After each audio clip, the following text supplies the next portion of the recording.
first man or the head man, and we don't realize the ministry that God has given to the second man. In my jurisdiction, I am a second man. Bishop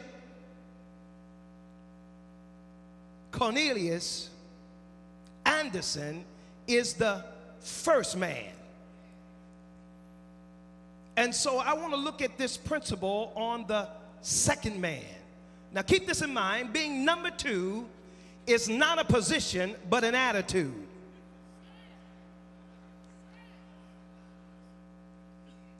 The number two man is not a position but an attitude.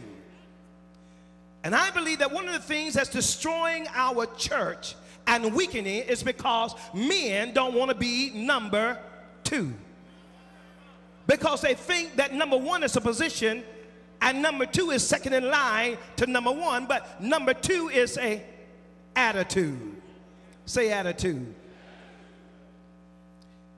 It is an attitude that demonstrates a team player. No one will ever conform to the image of God apart from being a team player. For God said in the book of Genesis, let us make man. Now, if God needed somebody else to do what he had to do, why do we think we can do what God's called us to do all alone? In fact, the Bible said, as it was alluded to earlier, that it's not good that man should be alone.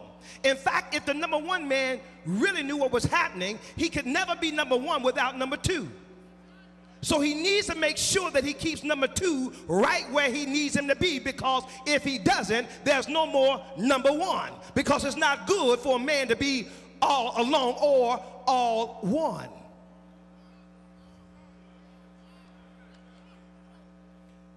Lucifer became what he is, Satan, because he refused to be a team player.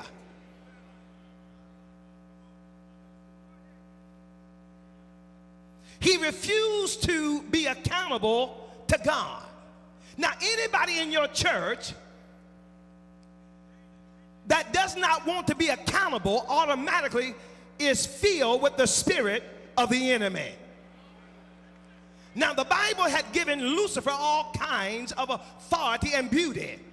But there was one problem, is that sometimes you can get close to the head man that you think you are the head and not the second man. I can't get no amens. And so there was one thing that God had that Lucifer did not have. Because you got to keep in mind that God designed Lucifer to reveal his glory.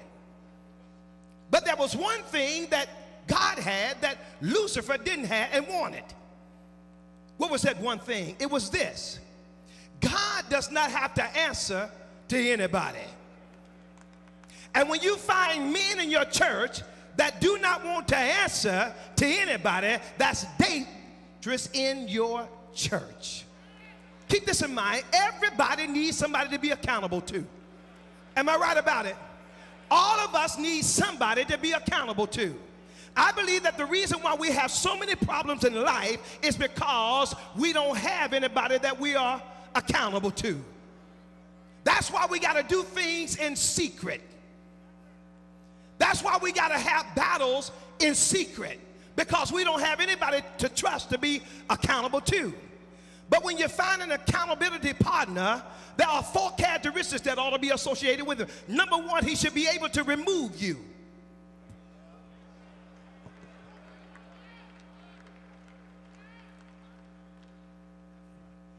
See, anybody that can't remove you, you're not under them.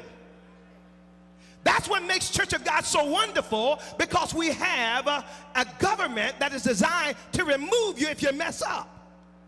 But anybody that's got a church that cannot be moved, you immediately move out of the Spirit of God, and now you're dominated by the spirit of the enemy, because he's the only one that does not want to be accountable to anybody.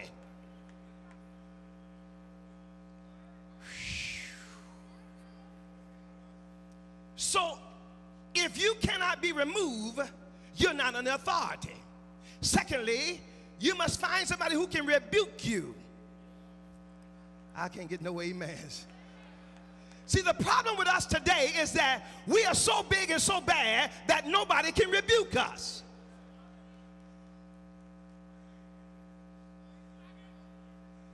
Name me 5 men in your life that can walk up to you and say, I rebuke you. I censor your behavior. I don't like it, correct it. Not too many. Why? Because we're too big and too bad. Secondly, not only must they be able to remove you and rebuke you, they must be able to relate to you. In other words, before somebody rebuke me, let me understand, first of all, that you can relate to what I'm going through. And isn't it amazing that we find few men that we can relate to?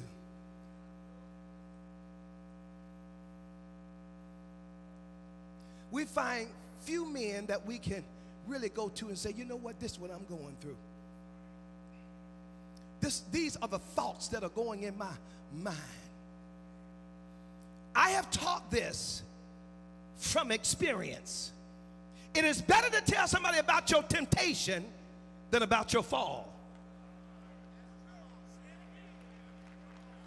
Did you hear what I said? It's better to tell somebody about your temptation than about your fall. Sometimes we try to retain the temptation in secrecy, and that thing mounts on us, and then when we fall, everybody looks around and says, oh, I didn't know he was like that. The devil is a lie. You know why? Because we don't have anybody that we can relate to.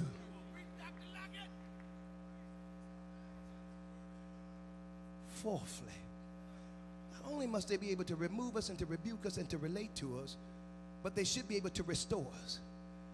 So don't even speak in my life if you can't restore what's wrong. And that's our problem. We got folk who can tell us how messed up we are, but they cannot put us together. And yet the mark of a spiritual man is the ability to restore a brother that's overtaken in a fall. But guess what we do? We put them outside and send them to the dump. Why? Because they're no more good. See, that just shows you how unspiritual you are, because we don't have the ability to restore. Now, I said the blessing of being the number 2 man. Everybody say number 2 man. Now, I hope that when I'm finished with this, that everybody will want to be a number 2 man. Now, that's just what I hope, because I believe there's something in being number 2 that number 1 doesn't have.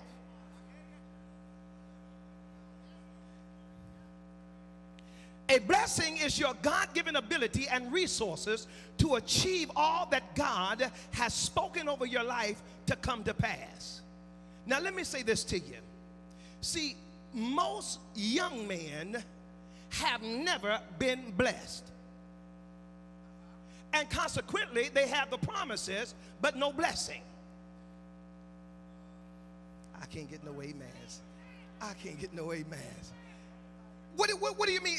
In other words, when God first encountered Abraham, he gave him promises, but no blessing.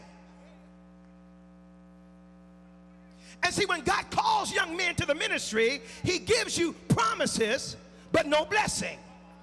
Because you got to find somebody that's over you to release what God has brought through you, because nobody gets blessed by themselves. They need somebody to speak into their life and give impartation and bless them. Are you listening to what I'm saying? Because keep this in mind, Abraham walked around with the promises of God but had no blessing, until one day he met a priest by the name of Melchizedek who had the power to bless.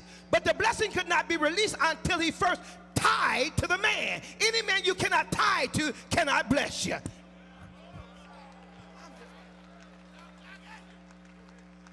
See, the blessings are released when you sow into that man. And the reason why many of us are not blessed is because we don't have a man that we can sow into. What you need more than anything from your pastor is not his message, and not his car, and not his pulpit. What you want to get from him is this thing called blessing. But you'll never open up the heart of a pastor if you don't give something from your heart.